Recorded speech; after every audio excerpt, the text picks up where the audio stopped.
The presentation I'm going to give today is on engaged Buddhism. What is engaged Buddhism? It is not a sect of Buddhism, but rather a Buddhist movement. It's cross-denominational and was founded in the 20th century. It involves monks and the lay community from both Western converts and Eastern Buddhists. It maintains Buddhist emphasis on inward spiritual growth, but it also aims to reduce social suffering and oppression through political and social reform. This is what makes engaged Buddhism stand out. It was started by Vietnamese Zen master Thich Nhat Hanh in 1963 during the Vietnam War. He first proposed the idea of engaged Buddhism in 1954, years before the war, and shortly after the country had been divided into North and South, communist and anti-communist. He first described it as Buddhism entering into life, social life. He was eventually banned from the South by the government because of his activities for peace, which called for reconciliation between North and South. Thich Nhat Hanh reimagined the Four Noble Truths to apply to modern life. He's quoted as saying, "We can say that suffering today involves tension, stress, anxiety, fear, violence, broken families, suicide, war, conflict, terrorism, destruction of the ecosystem, global warming, etc. Without understanding the first noble truth, you never have the opportunity to see the path leading to the cessation of ill-being, which is the fourth noble truth." Here are some photographs showing how big of a worldwide influence Thich Nhat Hanh has had. The first picture is of him meeting with the Dalai Lama in 2006. The second is of him meeting with Martin Luther King in 1967.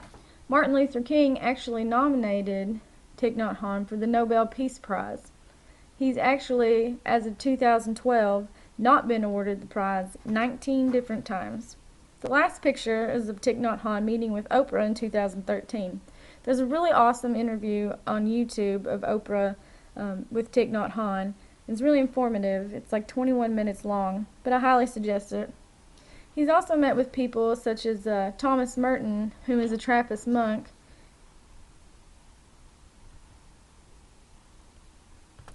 Next I want to talk about Plum Village.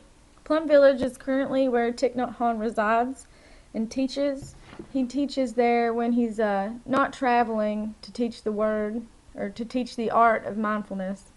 And he spends his time there, aside from teaching, writing, poetry, and things about Buddhism and gardening. Plum Village was founded in 1982 in France. It's a monastery for monks and nuns. It's a Buddhist practice center for lay people. Thousands of guests visit every year. They also have practice centers in the United States, but throughout the year, Plum Village offers various retreats, events, and tours. Venerable Master Thich Nhat Hanh offers teachings during retreats. They involve mindfulness and daily activities, not just in the meditation hall. This includes while eating, walking, working, drinking tea, etc. Plum Village website states that all friends are invited to help in communal activities such as preparing meals, general cleaning, and washing dishes as a way of continuing mindfulness practice while performing everyday tasks. Here's some photos of Plum Village. I just thought I would share these to give everyone a sense of what a retreat there might be like.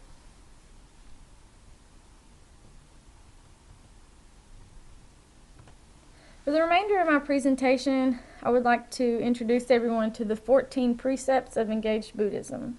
Unlike your standard 5 precepts, these take everything one step further. It's a little tiresome and extensive, but I hope everyone can bear with me because this is really the core of engaged Buddhism. The first, do not be idolatrous about or bound to any doctrine, theory, or ideology, even Buddhist ones. Buddhist systems of thought are guiding means. They are not absolute truth. The second, do not think the knowledge you presently possess is challengeless, absolute truth. Avoid being narrow-minded and bound to present views.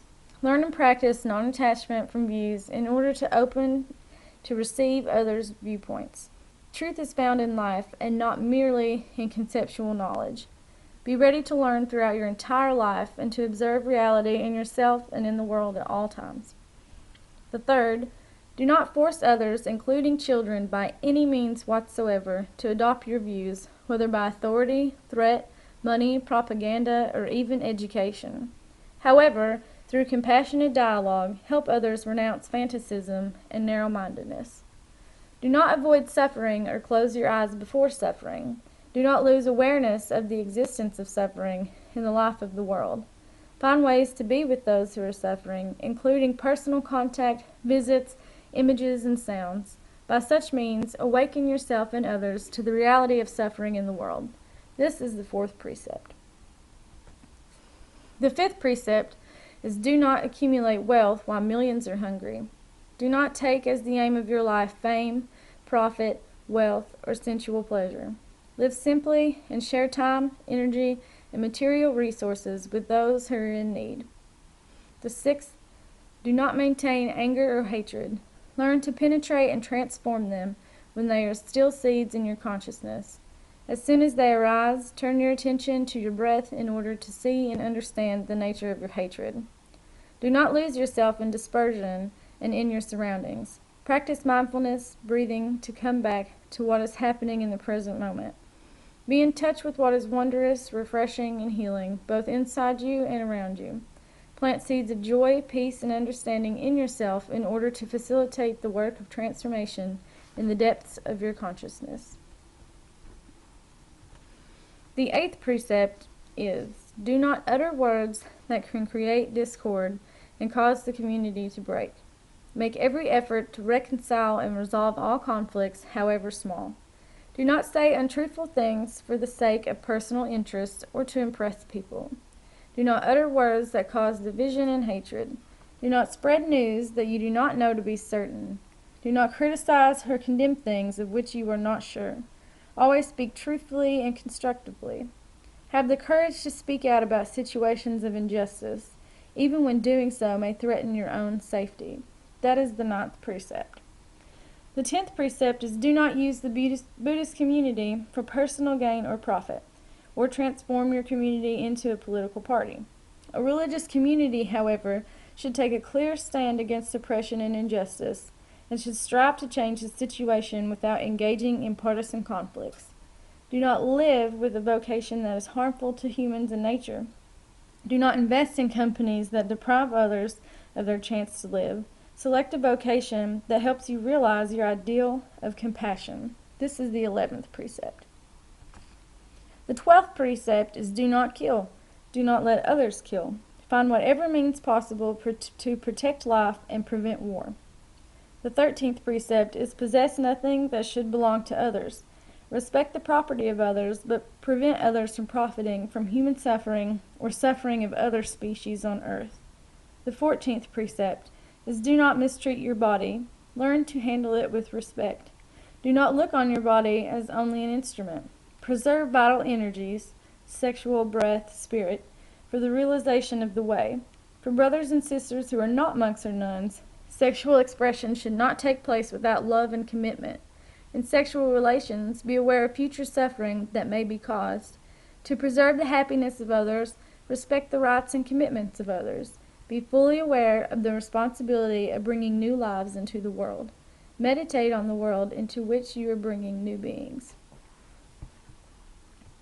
This concludes the 14 precepts, and it also concludes my presentation on an introduction to engaged Buddhism. Thank you.